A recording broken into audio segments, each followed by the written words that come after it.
देखिए, ये जो हमारी सरकार है, जो भारत सरकार, वो आजकल रोजगार नहीं देती है, वो देती है रोजगार के अवसर। और अवसर वो ऐसे पटकते हैं, ये लो अवसर, ये लो अवसर, और अवसर अक्सर छूट जाते हैं, लोगों के पल्ले पड़ते नहीं हैं।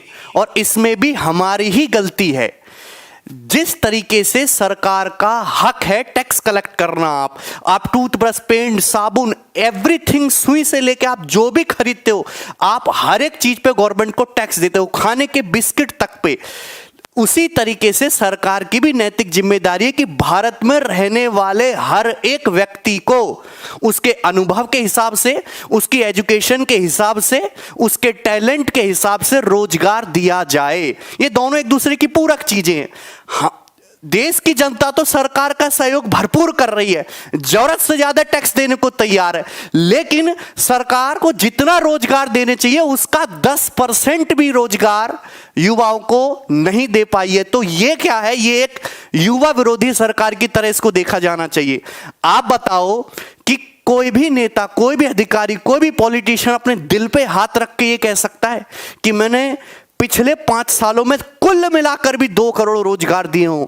साल में 2 करोड़ रोजगार देने की बात तो बहुत दूर की है कि पिछले 5 साल में कुल मिलाकर भी 2 करोड़ रोजगार इन्होंने दिए हों। कोई भी नहीं कह सकता। कहते कि हमारा इंडिया डिजिटल इंडिया बन रहा। भाई, डिजिटल तो विश्व बनना है। अफ्रीका में भी इंटरनेट चलता है, नेपाल में भी इंटरनेट चलता है, भूटान में भी इंटरनेट चलता है। हाथ में एंड्रॉयड फोन आ जाना और सस्ता इंटरनेट आ जाना और फेसबुक पे अकाउंट बन जाने को डिजिटल इंडिया कहते हैं। जिस इंडिया में 1 लाख स्टूडेंट का ऑनलाइन एग्जाम एक दिन में नहीं हो सकता, वो काहे का डिजिटल इंडिया है? बेरोजगारी 45 साल के चरम लेवल पे, कोई बात हुई भाई? ये है बेरोजगारी 45 साल के चरम लेवल पे पहुंच गई। आप 1 लाख स्टूडेंट का एग्जाम एक दिन में नहीं करा सकते, एसएससी, सीजीएल, टायर 2 का। अरे चलो पैसा नहीं है, 3 दिन में भी करा रहे हो, सेंटर आपको वही रखने को कि उनको पैसा दे दिया है, 3 दिन में एग्जाम करा रहे हो, कम से कम पेपर का लेवल तो सेम रख लो। 19-20 का फर्क चलता है, यहां तो 5-50 का फर्क चल रहा है भाई। आप 15-16 का पेपर, चलो ठीक है, लगभग एक जैसा, हम कॉम्प्रोमाइज कर लेंगे, पर उनमें भी फर्क है। 18 तारीख का पेपर तो कतई रद्दी है, एमटीएस वाला। हमारे खुद के सैकड़ों लड़के जिनके 200/200 नंबर हैं। अब बताओ, उन 18 तारीख के स्टूडेंट के टोटल 600 में से 540 स्कोर लाके उनका लिस्ट में नाम नहीं है। आप बताओ, उनका लिस्ट में नाम नहीं हो, कैसे करेगा बच्चा? 15-16 तारीख वाले बच्चे जिनके 120 नंबर हैं, उनके बढ़ बढ़ के और उनका लिस्ट में नाम है। आप बताइए कैसे काम चलेगा? अगर आपसे पेपर नहीं बनाया जा रहा, आपकी टीसीएस पेपर नहीं बनाया जा रहा, आपका एसएससी पेपर नहीं बना सकते, तो हमको बुला लो। हमारे इतने सारे टीचर हैं, एक भी टीचर को बिठा दोगे ना, वो सेम लेवल के सैकड़ों पेपर आपको बना के दे देगा, सेम लेवल के सैकड़ों पेपर। आप मुझको बुलाओ, मैं ऐसे बढ़िया पेपर बना के दूंगा आपको। आप हमारे साथी टीचर्स को बुलाइए, इंग्लिश जीके वाले के, वो इतना बढ़िया पेपर बना के देंगे। आपसे सेम जैसा लेवल नहीं बनाया जा रहा है भाई, कैसे काम होगा? दूसरी बात ये कह रहे हैं कि हम सीईटी लाएंगे, कॉमन एलिजिबिलिटी टेस्ट, रेलवे के, बैंकिंग के, एसएससी के, सारे स्टूडेंट को एक साथ इकट्ठा कर लेंगे। तुम एक बात बताओ, तुमसे अलग अलग तो एग्जाम सही से हो नहीं रहा। तुम्हारी इतनी क्षमता है क्या? वाकई में तुम्हारे अंदर इतनी ताकत है कि तुम सारे एग्जामों को एक साथ करवा पाओ? अपने दिल पे हाथ रख के एक बार कोई भी कह सकता है कि मैं एक साथ पेपर करा दूंगा। तुमसे अलग अलग तो एग्जाम हो नहीं रहा और तुम कह रहे हो कि हम भैया उनको एक साथ कराएंगे, सबका पेपर एक साथ करा देंगे। भाई, तुम्हारे बस की नहीं है कुछ भी। आप बहुत अच्छे आदमी हो, आप बहुत अच्छा काम कर रहे हो देश में, बट एक बात माननी पड़ेगी, केवल एक बात मैं क्रिटिसाइज करूंगा कि आप युवाओं को रोजगार देने में पूरी तरीके से फ्लॉप रहे हो। कुली नंबर 1 फिल्म से भी ज्यादा फ्लॉप रहे हो आप युवाओं को रोजगार देने में। बाकी आपने कितने भी बढ़िया काम करे हो। अब देखिए, इसके 2 सॉल्यूशन है। या तो स्टूडेंट ये समझ ले कि हमें तो रोजगार चाहिए ही नहीं, हम भूखे मर लेंगे, जैसे वो लोग शादी ब्याह नहीं कर रहे हम भी नहीं करेंगे, और देश बाकी अच्छा आगे बढ़ता रहेगा। लेकिन ये भी नहीं छोड़ सकते क्योंकि बेरोजगारों की संख्या इतनी ज्यादा है, 20 करोड़ की तादाद में बेरोजगार है। भाई जिसका बिजनेस ठप हो गया है तो वो भी एक टाइप से बेरोजगार भी। अगर मैं केवल छात्रों की बात कर लूं, जो लोग ग्रेजुएट कर चुके, उन्होंने ग्रेजुएशन कर ली, तो किसी ना किसी टाइप का रोजगार तो वो भी डिजर्व करते हैं। सरकारी ना चाहिए, प्राइवेट दो। मैं थोड़ी ना कह रहा हूं कि सरकारी रोजगार दो, आप फैक्ट्री लगाओ, कंपनी लगाओ, प्राइवेट रोजगार दो, कुछ भी उनकी क्वालिफिकेशन के हिसाब से, एक अच्छा वेतन उनकी क्वालिफिकेशन के हिसाब से उनको रोजगार मिलना चाहिए। हमारा देश जो है वो एक विकासशील देश है, ठीक है भाई। यहां पे जो हमारे जो प्राइम मिनिस्टर, जो प्रधानमंत्री, उनका काम क्या है? वो हमारे देश में पीएम का एक ही मतलब है, policy maker, best policy maker और उसको इंप्लीमेंट करने वाला। लेकिन यहां पे हो चुका है बिल्कुल उलट। जो आदमी हमारे देश की बेरोजगारी दूर करे, गरीबी दूर करे, भुखमरी दूर करे, यहां की अर्थव्यवस्था को अच्छा करे, पर कैपिटा इनकम बढ़ाए, वो आदमी ही एक अच्छा लीडर और एक अच्छा पॉलिटिशियन है। सारे काम अच्छे हो रहे हैं, पर जो मेन मुद्दे थे, भुखमरी, बेरोजगारी और आपकी पर कैपिटा इनकम बढ़नी चाहिए, देश की अर्थव्यवस्था आगे बढ़नी चाहिए, ये सारे मुद्दे पूरी तरीके से फ्लॉप रहे। सारे मुद्दे पूरी तरीके से फ्लॉप हैं। ठीक है भाई। अगर मैं अपने हम इतनी दूर तक जाते ही नहीं। दूसरी बात, लोग कहते हैं कि सर आप इनको क्रिटिसाइज कर रहे हो, आप ये हो, कांग्रेसी हो, ये हो, वो। देखिए, किसी का विरोध करना जरूरी नहीं है कि दूसरे का समर्थन हो। मेरे हिसाब से तो दोनों ही एक जैसे हैं भाई, दोनों ही एक जैसे। पर मेरे स्टूडेंट के लिए, मैं जिस फील्ड में, मैं जिन विद्यार्थियों से जुड़ा हुआ, हम 1-2 करोड़ स्टूडेंट अगर हमारे साथ जुड़े हुए हैं, उनका भला कैसे हो, उनका जीवन कैसे सुधरे, यही मेरे जीवन का लक्ष्य है। मैं इसी के लिए काम करता हूं। हर टीचर हमारे फील्ड का उसी के लिए काम करता है कि उससे जुड़े हुए स्टूडेंट कैसे उनका जीवन सुधरे। और उनका जीवन नरक बनता जा रहा है। 5-5 साल में पेपर क्लियर नहीं हो रहा। इससे बढ़िया तो ऑफलाइन था।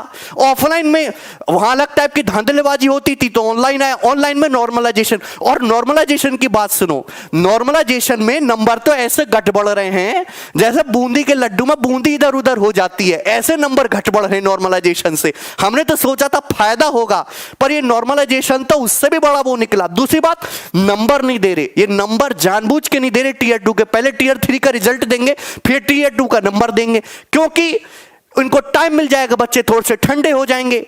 क्योंकि टीयर 2 के उसमें हुआ है बहुत ज्यादा गड़बड़ घोटाला। मैं आपको दिखाता हूं, ये ध्यान से देखिए।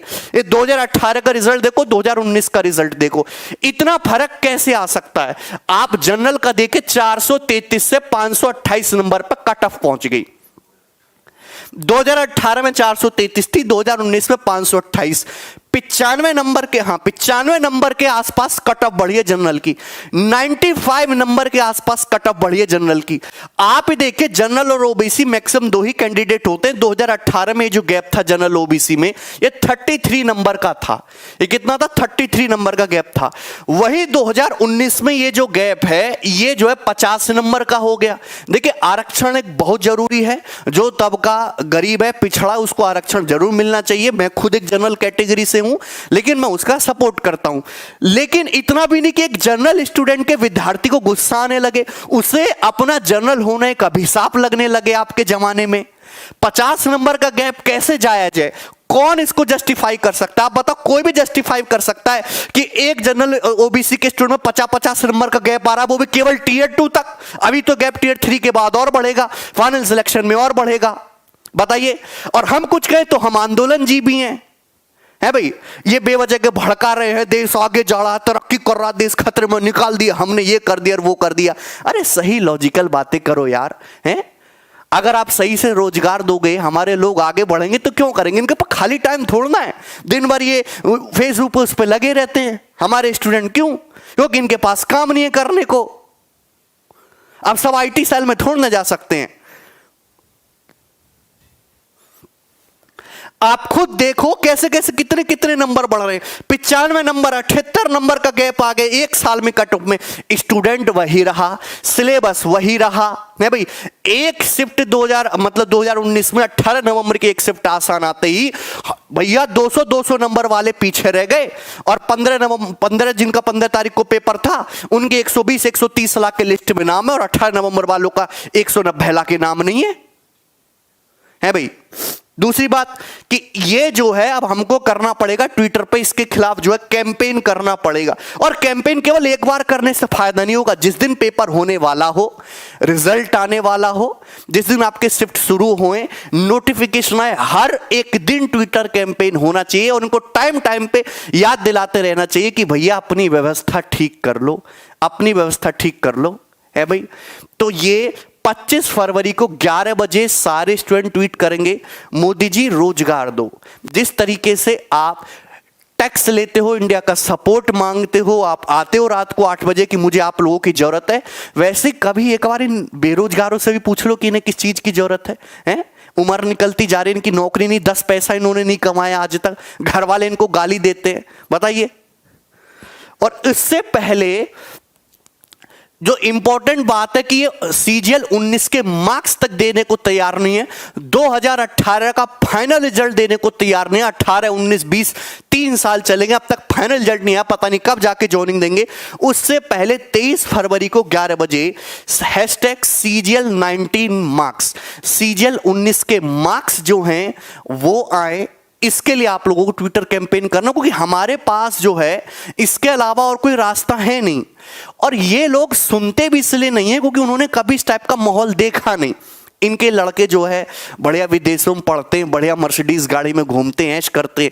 कभी इनको बोलो कि यार आप एक बार जाके मुखर्जी नगर में रहो, वहां वो सूखी दाल खाओ, 3 दिन पुराना रखा हुआ आटे की रोटी खाओ, तब जाके इनको पता चले। है उधार मांग मांग के किराया दो आप अपना, भूखे सो किसी दिन, बताओ, तब तो इनको समझ में भी आए। इन्होंने खुद उस टाइप का स्ट्रगल देखा नहीं है, इस टाइप से उनको आपके प्रति इतनी फीलिंग्स भी नहीं है। और ये आपको बतानी पड़ेगी, अपना दुख दर्द समझाओ, बार बार इनको याद दिलाते रहो। केवल 25-23 तारीख को नहीं, हमेशा हर दिन, जिस दिन एग्जाम से रिलेटेड कुछ भी बात हो, आपको ट्विटर पे अपनी आवाज उठानी। बस इतना ही मैं कहना चाहता था आप लोगों से। धन्यवाद। सब लोग एक साथ रहें, जुड़ कर रहें, अपने टीचर्स को भी सपोर्ट करें, क्योंकि टीचर सब धर ले जाएंगे एक दिन। मजाक नहीं कर रहा, सारे टीचर धर ले जाएंगे एक दिन कि तुम बड़ा बोल रहे हो, उठा लेंगे तुम्हें, इन सज्जन को बहुत तकलीफ हो रही है सरकार से, हैं? और तब उस दिन हमें तुम लोगों की जरूरत पड़ेगी और आप भाग गए तो फिर भैया सरकार जीत जाएगी। कुछ नहीं होने वाला, रहते ना जिंदगी भर बेरोजगार। I am 60 year old, I am बेरोजगार, जय मोदी करना। ठीक है, चलिए बाय। ठीक है, हाँ, ट्विटर पे आप लोग फॉलो करिए हमको, डिस्क्रिप्शन में लिंक है, मैं ट्वीट करूंगा, आप उसको रीट्वीट करते रहना बार बार।